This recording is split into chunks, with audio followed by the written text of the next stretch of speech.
Pepe the mean frog, with baggy eyes, red lips, and an expression to back it all up. Its creator Matt Fury describes it as a psychedelic, fun loving character, and it debuted in the 2005 comic book by Matt Fury, The Boys Club. Now, The Boys Club tells the story of four teenage monsters all living together. They are Brett, Andy, Landwolf, and of course our very own Pepe. Right, that's part 1 complete. Onwards to part 2, which leads us to this anonymous image board website. Now, for those of you who don't know what 4chan is, it's actually something just like Reddit, in the fact that you have to post images or just posts, and on the basis of the replies you get, it either goes to the top or to the bottom. And it has several boards like politics, which is Paul, or animes, memes, mangas, all that sort of stuff. So, how's Pepe related to this social media site, I guess?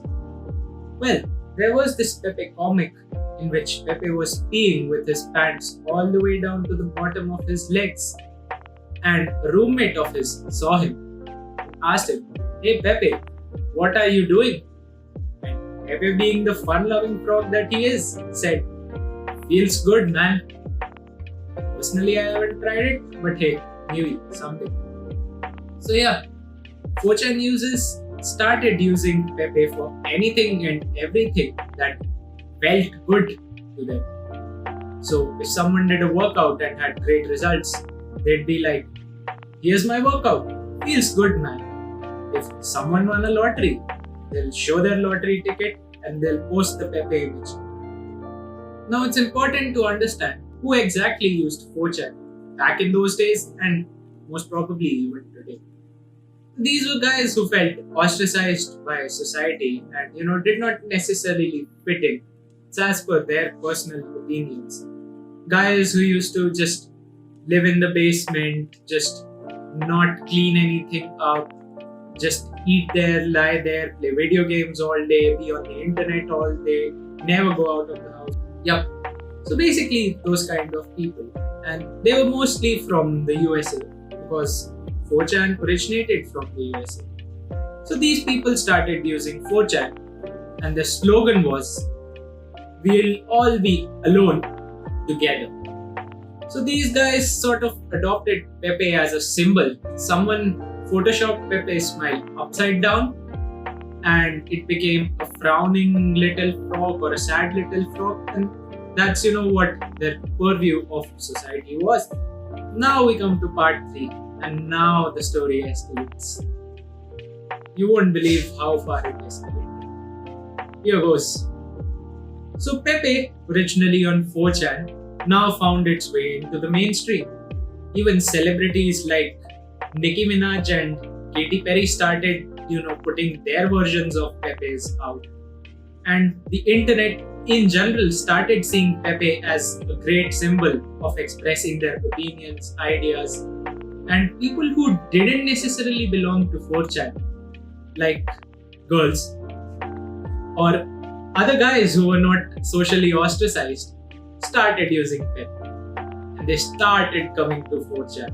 And they started flooding 4chan with their versions of Pepes.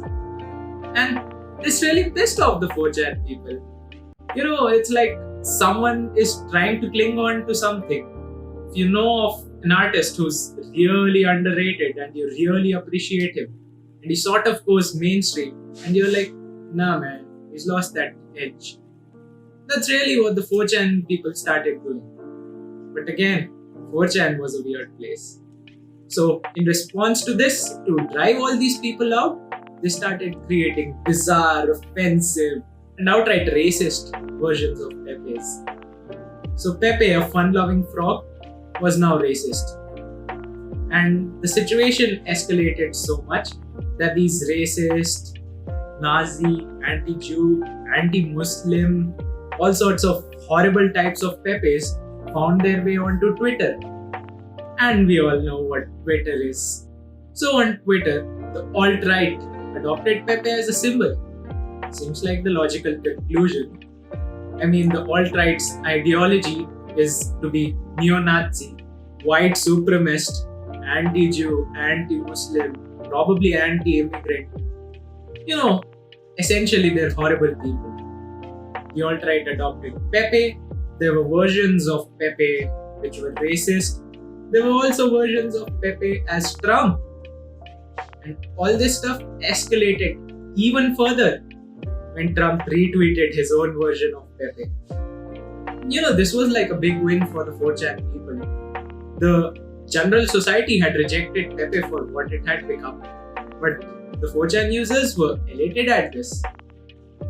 And even Hillary Clinton opposed Pepe.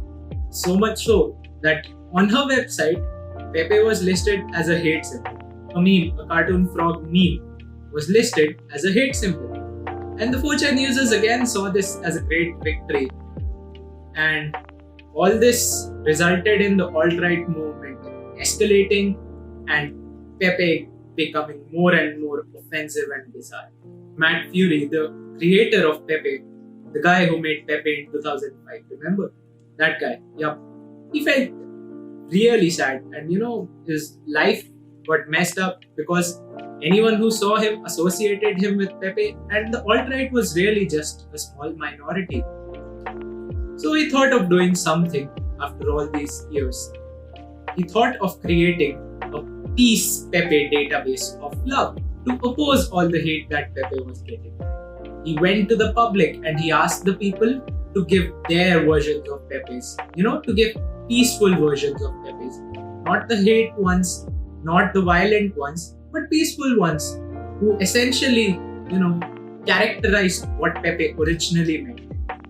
A chill, peace-loving, psychedelic frog. A teenager, essentially. A normal teenager. But this did not work. And Matt Fury decided to kill off the beloved frog in 2017. So yeah, that's how part 3 ended. And although Matt Fury did file some lawsuits and even win them against people who were misusing Pepe's, the general image of Pepe still persisted in society. And Pepe was still viewed as a symbol for the alt-right, which leads us to part 4. And that's my favorite part of this video so far. Part 4 leads us to Hong Kong. And in Hong Kong in the year 2019, even in 2020, there were massive protests against two main things: the extradition bill and police brutality. And the symbol for their resistance and protests became, you guessed it, Pepe again. And people weren't really sure why they chose Pepe. They said he was funny, he was eye-catching, he was, easy to draw, he was youthful.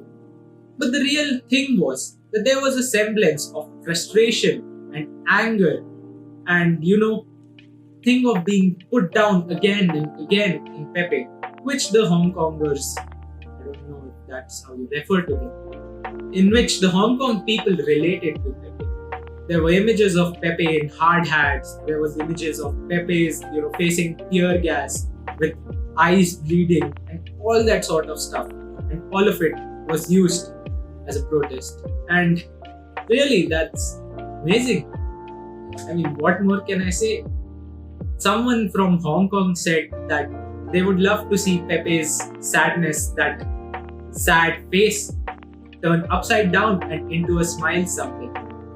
And they even said that they would want all Hong Kong people to go to America and explain to the Americans what Pepe means to them, so that the Americans can see Pepe in a new light and as a symbol of hope, and really as something that Pepe was originally created with.